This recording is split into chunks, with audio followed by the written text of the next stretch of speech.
Hey, what's up guys? So we're here to go over the best tanks right now in Overwatch for Season 18, aka Rollock, aka 222 meta.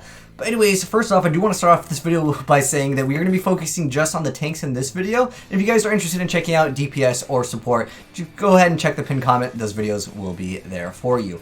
But anyways, I also want to start off this video by saying that don't worry if you don't play some of these heroes. I will give you guys some extra tips and tricks if you guys are starting to learn these heroes. But also I wanted to mention that certain maps will be calling for certain other heroes, and that's totally fine too. Don't think I have to play these heroes, but these are definitely the flavor of the month heroes. But anyways, let's go ahead and get started. So in the S tier category, which is pretty much what you'll be seeing in majority of the higher ranked games. Like this is a relatively high ranked game, and most of the time it's going to be Sigma and Erisa, and that is because they are tanks that just throw up a shield, which makes it very difficult for the DPS to actually get any damage in unless they want to try to flank on the side, and they can deal damage themselves.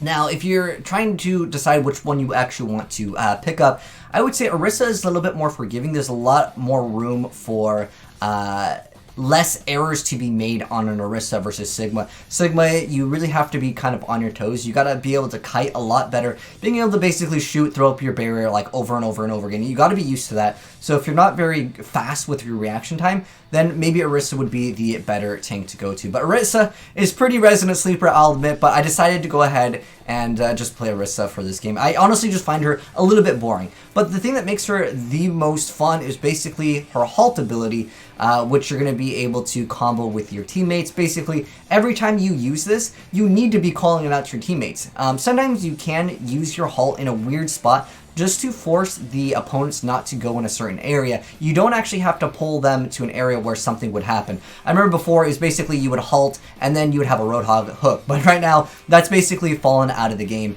as far as in the meta scene. That's just because it's a lot more difficult to play Roadhog with these double shields, and on top of that, Sigma just being able to absorb. Even if the Sigma is behind the Roadhog, he can actually still absorb the shots, which I don't know if they're going to actually address. It's another issue that people have been mentioning on the forums with Reaper. Basically, the Reaper could be shooting in front of himself, and the Sigma can be literally behind the Reaper and he will absorb the shots. But basically, it's just, Sigma makes it very difficult for things to go through because Sigma can go ahead and just throw his rock. There's also, again, the double shields that makes it very difficult for things to basically happen. And a lot of times when you are playing Erisa, it'll feel like you're not doing anything. It feels like you're shooting at shields, but that's honestly what your team needs sometimes. And unfortunately, we got flanked over here on the side. But basically, you got to be able to react to a lot of those things as Sigma, because the Sigma's barrier could have been on the side right there. But sometimes, you know, different things are being called out at whatever situation. But again, utilizing that halt is basically what you're going to be doing for the most part with Erisa. So, like I said, if you're interested in playing some of these heroes, Sigma is your go-to one if you want more impact on the game and if you want a I guess more of a carry role, because again, there's a lot more things that you can do on Sigma, and there's a lot more to, I would say, learn. The skill ceiling for Sigma, I would say, is a lot higher than Erisa if you are interested in that, because I always like to play characters that have a very high skill ceiling.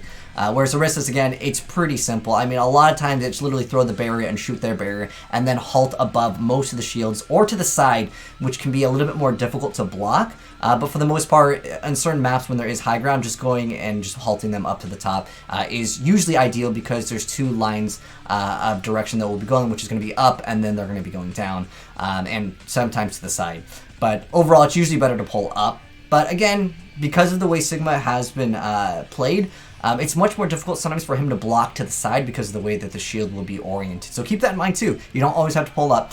Anyways, next up, let's go ahead and talk about what I would consider in the A tier category, which I actually just have Sariah. Now, I've seen a lot of people do Sariah in Sigma, and that can be definitely viable. Sariah has been buffed, essentially. Her overall DPS has kind of changed in a sense because it's going to be ticking faster.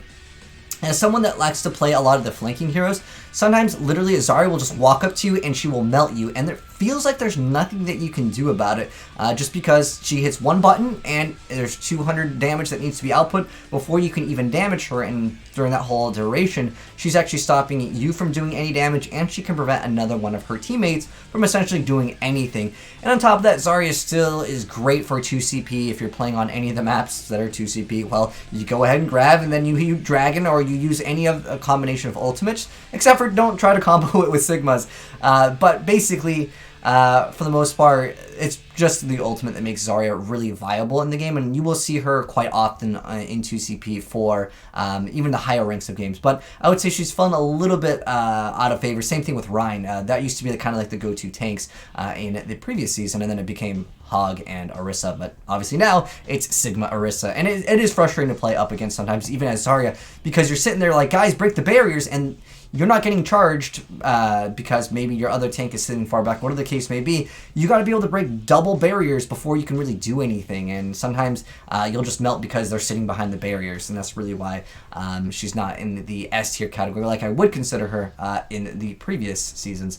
Next up, Hammond, or Wrecking Ball, and Winston. So I think these are more for obviously dive-oriented maps. Again, First Point New Bonnie is one of those maps where like when you're attacking, it can be very frustrating to play if you're just trying to push an area, and then you have maybe like a Mei on the opponent's team just walling you off if you're trying to go take the high ground or whatever the case may be with like a Reaper and Symmetra, because those are basically the flavor of the month for DPS. Like I said, if you guys are new to the channel and do want to see the DPS video, definitely check that out, because sometimes what dictates the tanks being good is basically what is good in the DPS category. And right now I would say a lot of people are playing Doomfist, Reaper, Symmetra, and Mei, and some tanks just don't do very well against those, specifically D.Va and Roadhog have a very tough time against those other DPS heroes. But with the ball, yeah, I understand you can get frozen, but one thing I do want to mention, this might not be for everyone, but this is a higher rank game, and a lot of times I feel like in the higher rank sections of the game, you'll see a little bit less ball because Sigma is so relevant in the game, and a lot of times good Sigmas, once the ball goes in and tries to go for his pile driver, like the slam, the Sigma will basically just hit him with the rock, because it's a very easy thing to hit. Again, at higher ranks, you can kind of rely on your teammates a little bit more to be able to execute certain things or follow up on other combos here. And then Erisa can just halt, and then you're basically out the Hammond, and you're basically playing with one player less. A lot of times, I've even noticed this even on my Smurfs in like Masters. Sometimes the ball is just going in way too early, and then the team is like, yo, ball, why are you feeding? But he just gets CC'd too hard, and a lot of times there's not really too much he can really do about it. I mean, if he's not going in, he's not going to be as effective. Like, you can't sit back and play ball, obviously. And again, this requires more coordination with your teammates, and if you're interested in solo queuing, sometimes you just don't get that follow-up for your team. And like I said, Sigma and Erisa, they require a little bit less coordination on your teammates to be able to follow up, whereas with Winston and the ball, it can be a little bit more difficult. But again, certain maps, they can be excellent to actually still play. Next up over here in the C category, which is where I put Rein. I actually think Rein could be technically lower, and I'm curious to how you guys feel about any of the choices that I've shown off of this list.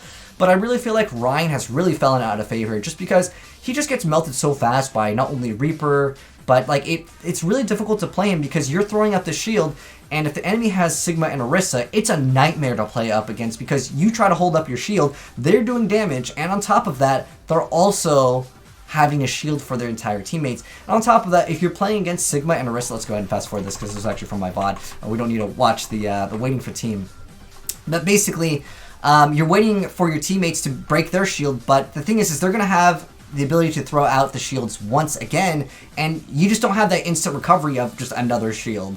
And sometimes that can be a huge difference in basically the shield battle. Rein's ult also is very hard to pull off against Sigma and Erisa. And again, if you are in the higher ranks of the game, you're seeing Sigma and Erisa every single time. So playing Rein is probably not the best. Even at the lower ranks, I could definitely still recommend not playing Reinhardt. And that is simply because if you want to carry, I think honestly, you could still definitely do some work as even D.Va in the lower ranks of the game, but we're talking like maybe like bronze and silver, because sometimes with Erisa, even at the lower ranks, you aren't able to impact the game that much because you need your teammates to kind of follow up. They need to sit behind the shields because as a tank player myself, I understand sometimes your teammates don't sit behind the shield, and that's because right now, a lot of times, because there is two shields to deal with on the enemy's team, they want to actually deal damage. They don't want to sit back over there, and that could be a huge reason why just things aren't getting done in the game.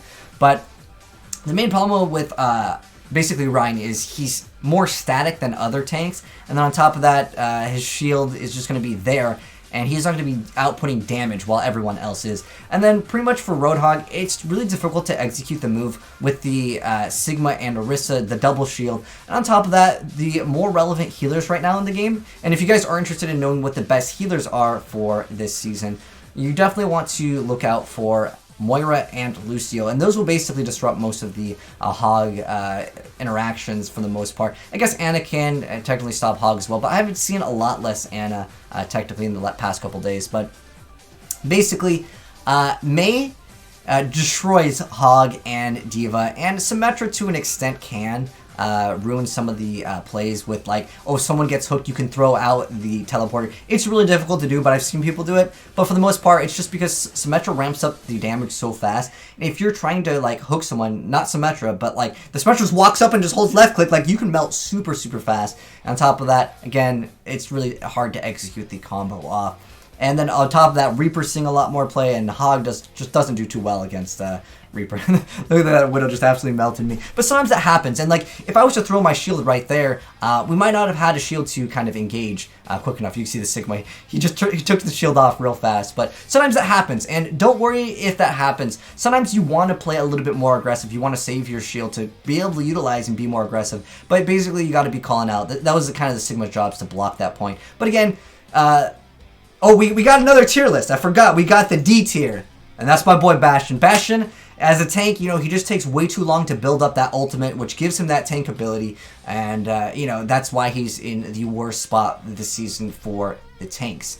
But jokes aside here, if you do want to learn Sigma and Erisa, now is definitely a great time. Definitely queue up for quick play, but I would honestly say if you want to play like a really good tank and you just want to learn and rank, Erisa, if you want to climb, is probably your go-to pick. But if you want to be able to impact the game a lot more, you have a lot better chance at impacting the game by playing Sigma. And Sigma is probably one of the best heroes right now in the game, just overall. But anyways, looks like we still have a bunch of gameplay, but I'm just going to go ahead and cut this video short here. But we do end up winning. It's just a couple more minutes here. But anyways, I'm curious to how you guys feel about this season. Do you guys like this meta? Do you guys like the tanks? Or if you guys disagree with me, I would love to know why. You know, you think other tanks are better in this season. But I would say for the most part, you know, you can check out what is on the leaderboards. And while there are still people that do play other heroes, and by all means play those other heroes if you want to, but if you are playing Erisa, just please call your halts. That's one of the most important things.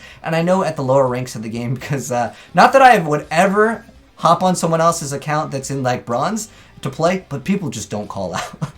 But anyways, thanks for watching, guys. Hopefully you enjoyed the video. And like I said, if you guys do want to watch any of the other ones, like the best healer as well as DPS for the season, and you're new to the channel here, hit the subscribe button, and I'll also pin them down below. But if you guys do want to check me out live, I'm almost always playing Overwatch every single day.